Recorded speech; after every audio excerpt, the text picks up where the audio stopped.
Everybody, welcome to the channel. So today we're going to be doing a little Q&A. I've had a few different questions pertaining chainsaw carving and things like that by some beginners and some people have been doing it for a little while. Questions that I can just show you or answer verbally. We don't have to actually go out and carve. So that's what we're going to do today. We're going to be talking about these chainsaws a little bit, the way your chain is. We're going to talk about wood and just a couple other little things. So be sure to give me a thumbs up, hit subscribe, hit that bell, make sure YouTube notifications are on. Stick around.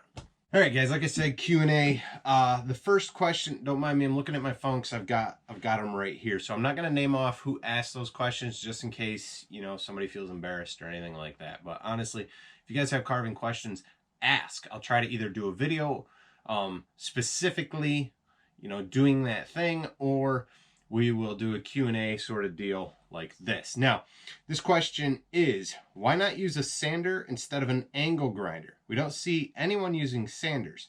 Is an angle grinder much better for smoothing out the chainsaw marks? Is the question. So I think some of this, I don't always think there's just this very specific rule when it comes to carving. Why use an angle grinder compared to, like, a 5-inch sander or something like that, a hand palm sander, right?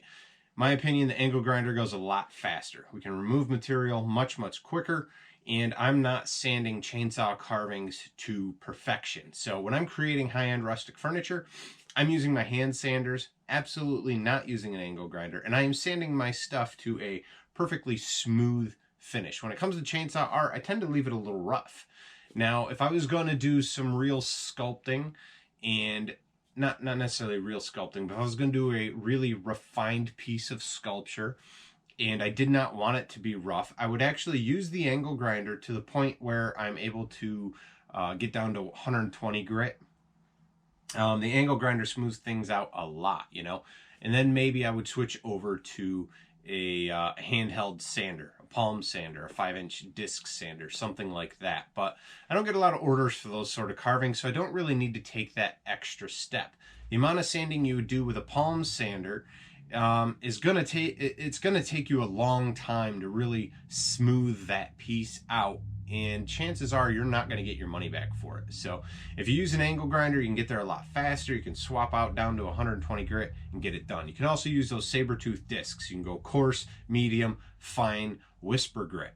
Now those are really fine grits, and that'll make that piece nice and smooth as well. So why not use a diagram or a palm sander, regular sander with sheet paper, or discs with, sticky stuff on the back? My opinion is it's going to take too long. Even if you put 60 grit or 80 grit, I feel like it's going to load up faster and it's going to take longer. Plus, I think you can get more reach with an angle grinder. You're able to take that angle grinder disc and get into spots where that hand sander, your hand's in the way and you can't get up in to a lot of those spots. Now, some of this might be just my opinion.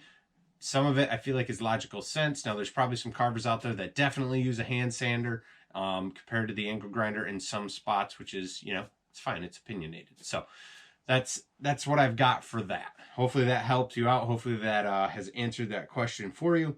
Again, I think an angle grinder would be the investment for chainsaw carving before a hand sander. So next question. Sorry, give me a second here, guys. I know this is them asking me a question. I know you mentioned using pine for beginners, but would spruce be the same? Don't both these types of wood ooze sticky gum? Why do most carvers remove the bark? I'm thinking it looks nice on the carvings. Why not leave birch bark on? Will it rot or peel? Those are the questions. All right, so we got several questions in one question here. Pine and spruce. Pine and spruce, yes, you can carve both of those. All right, I prefer to carve yellow pine. It's what I prefer to carve. I tend to have less parts falling off. Everything cracks. All right, we're not going to pick a species and it not crack. Everything cracks. I know that wasn't in there, but like everything cracks. If you can get a big log, cut it in quarters, top to bottom, make your carvings out of that. You'll have small checking, not always a big crack when it dries. It helps a little bit. If you can let the logs you got sit for a year or two before you get to them without the elements rotting and getting them full of bugs, you know, then that's a little bit better for your carving as well. The wood's a little bit drier. You don't have to worry about that checking and cracking. On the flip side, you know, why do we debark? So why do you debark? Sorry, let me back it up. Pine, spruce. I prefer pine. You can carve both as beginners. As beginners, you can carve anything you want, but hardwoods are going to take longer to carve and sand. They're rougher on your tools, harder on your tools. You're going to have to sharpen your chains a lot more often if you're carving hardwood. Spruce and pine are a softwood. In my experience, spruce has more spots that ooze sap than the yellow pine does. Does that mean yellow pine ever does? No, yellow pine can ooze sap. It happens. But the yellow spruce, or the spruce, I have found has more pockets of pine. So as you're carving, all of a sudden there'll just be a pocket of pine, and you'll finish your piece. You might not even notice it. It blends sometimes. Sometimes I don't even notice it until that piece sat for a day, and it's just oozing sap out of that pocket. I don't see that happen as much in yellow pine. So I prefer yellow pine. Will I carve spruce? Yeah, I'll carve it. I'll carve whatever I can get my hands on sometimes. It's just the way it is. So the next one was bark. Why do we debark? Remove the bark. So here's the thing. If you're going to let logs sit and dry for a year, 2 years, few months, whatever it is before you use them, chances are you're going to get bugs in between the bark and the wood layer. They're going to be in that cadmium layer. They're going to get in there, drill holes, lay eggs, lay larvae.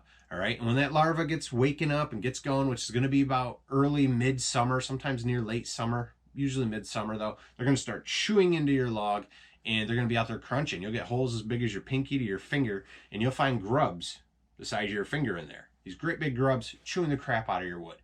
So if you debark it, it's going to help prevent those bugs. It's not like an absolute or a guarantee, but it slows that process down. Now, debarking a log before use can be time consuming. So if a log can sit for a season with the bark on, hopefully you didn't get bugs, then peel it. The next season you won't get any more bugs.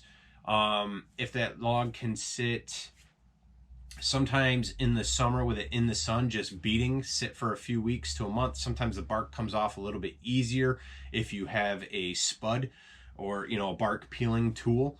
I will actually try to link that tool down in Amazon, the one that I purchased. I've been using that. It works great. So you guys might want to look into that. It helps peel the bark on your logs before you carve, or even if you want to remove the little bit of bark at the bottom. We should probably also do a video on that next time I use it. So I'll try to remember. Bark peeler, spud bark peeler tool. Anyway, link in description through Amazon. Purchase, help support the channel, greatly appreciate it, blah, blah, blah. So removing bark, that's why. One reason. The other reason I remove the bark is because the wood that I'm using is cut in the summer. When the wood is cut in the summer, there is sap running up the outside of the tree, right? So here's the heart, the wood of the tree, the meat of the tree. Here's the bark. Here is that cadmium layer between the bark and the wood, and it's very sappy. There's a lot of moisture. It doesn't matter if it's pine or oak or maple. It doesn't matter. There is sap, a lot of moisture all summer, right, running in this layer. What happens is if it's cut in the summer or the spring or any sort of warm weather, you cut the tree, you let it sit, that wood dries, but the bark doesn't move. So the wood dries, the bark becomes loose and falls off anyway. So I tend to just peel it and get rid of it. Why leave it, in my opinion, in this case? Because you're going to have a customer come back, well, I wanted the bark stay and it fell off. And now you're messing around with trying to glue bark on or making a new one. And it's just going to do the same thing. So it looks great. I like it. If I do leave it on, I let people know, chances are it's going to fall off as the piece dries out, and people know ahead of time what to expect. So as long as you've got some information to give people, like when you're making a sale, give it. You know what I mean? Be as knowledgeable as you can. Some people might say I'm talking out my butt, but these are things that I have dealt with. So as log dries, bark falls off. How do you get the bark to stay on though? Now you do have an option. You need to be somewhere where there's cold weather. Here we are, upstate New York. It's cold. When we get weeks that are in the 20s, teens, single digits, that's the time to cut the tree. That's the time to cut the big tree that you want to carve out of and set it aside and let it dry out or carve it right away. That bark is not going anywhere. It is now hammered on. This is what happens, right? As the winter comes, the sap in the tree leaves the tree and goes to the roots. When this happens, the bark on the tree no longer has a loose layer. It sucks to the tree, Kind of like when we go outside and we're like, whew, right? We zip our coat, pull everything in tight, and we stay warm. The tree does the same thing in the winter time. It sucks the bark to itself, protect itself from the elements, while the sap is drained to the bottom. Now the bark's hammered on the tree. It's not coming off. In slab wood, whether you cut the tree into slabs or you carve it, that bark is there. Usually I have all I can do to peel it off when when that happens. So cut it in the middle of winter, as cold as you can get it, you're good to go. The bark will stay on. Can we all do that? Not always. So I just peel it. Don't have to worry about it. And if it won't peel off, then I leave it. So those are those questions. What else we got? Kind of the same thing with birch. You could leave the birch bark on. A lot of times with birch is a hardwood, but that bark leaves a lot of moisture in the wood, and the wood tends to rot faster because the bark is a very oily bark that doesn't allow the wood to breathe and release moisture. But if you're carving it and leaving a little bit of birch on the bottom, I would think the wood can breathe. You know what I mean? Can breathe out of the parts you carved, and hopefully you wouldn't get rot. So, birch is nice. I get it. White birch, you want to leave stuff in there. It's totally preference. And you can always carve these things, set them aside, don't sell them right away, and see how it turns out for you, right? Let's see here. I think that's it for the ones that I had a photo that people had written. Now, I know I had a question somewhere, but I couldn't find it to take a photo of it. One of the questions was, your chain looks really loose on your chainsaw. And we were talking, I don't even remember what video it was, but what I'm talking about is how loose the chain is on the saw when you're carving, right? We're referring to chainsaw carving. So that's what it's all about, right? Listen, if you guys are still here, give me a thumbs up, hit subscribe, let me know what you think of this video, if we should do more of these. And if you have a question, ask it down below in this video, and we will start working on creating a Q&A thing, maybe middle of the week. I'd love to be able to do it around 3 to 4 questions. If we have more, maybe we'll fit them in more, but I really want to have a video that's like 15 minutes or less. So guys, ask your questions about carving down below. I'll work on getting that together, and I will do my best to answer them with the very little bit of knowledge that I have. So anyway, chains. Why is the chain loose on the saw? Now, when I run a loose chain, very, very loose chain, it's usually on the dime tip bar. You might catch me in videos with a really loose chain on a regular bar like this. This has a sprocket, all right? You see the nose on that? It's rounded, comes out. You see that piece of metal in the middle right here? This has a sprocket in the nose, no sprocket in this nose. This is a dime tip bar. There's no sprocket. It's a solid nose bar. So what's that mean? There's something in here helping this go around. There's nothing here, so there's a lot of friction on that dime tip bar.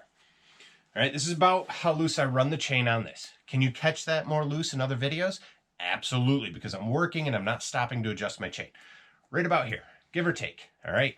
I want just the tip of that bottom side of that tooth just in there. A little bit of loose, all right? Nothing crazy. Now, when it comes to my dime tip bars, I want quite a bit of sag. I like to have about enough to fit a number 2 yellow pencil in there, all right? Just fits. Now, that's about what I run my my chains on my dime tip bars, my detail bars, okay? About that much. So what is it, about center of the bar? I can fit. Why? Like I said, there's no sprocket in this nose. If this is tight, you're making a lot of friction on the nose of this bar, and you're gonna burn the nose out. What are we paying? $120, $150 for a dime tip bar? Whether it's 8-inch, 10-inch, 12-inch, whatever. You don't want to be burning those up. This is your tools. The more you have to spend, that's the less you got to make. So you want to make these last as long as you can. Some last better than others. There's always the argument, steel and Canon and Forrester and all this crap. I like running my steel bars. It's preference. You know what I mean? I have a Canon bar. I have no issues with that. I like running that too. So again, brands are preference. Everybody has a different scenario and a different situation when it comes down to branded stuff. Is what it is. I know somebody will say, oh, you're a steel guy. Oh, I'm a guy that started with steel and runs steel. Husqvarna, if you guys want to send me some Husqvarnas, I'll be happy to run those for you and give them a go. Getting sidetracked. Listen, guys, hope this video helped you out. Again, if you have any questions I can help you out with carving, if we can do a Q&A kind of questions, ask them below. If you have any other questions, you need a video, you need some help, you want to see another video, how to carve how to create, whatever, ask below, guys, and I'll work on putting those videos together for you. you know, right here, right now, I hope you guys had a great Christmas. This past year has been awesome. We are almost at 15,000 subscribers on this channel, and that's all because of you guys watching, subscribing, liking, commenting, sharing videos. Seriously, you guys are awesome. Big shout out to all my members. Thank you for buying me a coffee. Thank you for being on different tiers. I know I'm slacking on tier videos. You guys are, life's crazy, right? But I appreciate you being there, supporting this channel, supporting the work that I do. It really means a lot to me, and that's why we're creating videos like this to give back to you guys. So I thank you guys. I hope you have an awesome week. Check out some videos popping up. I'll see you guys later.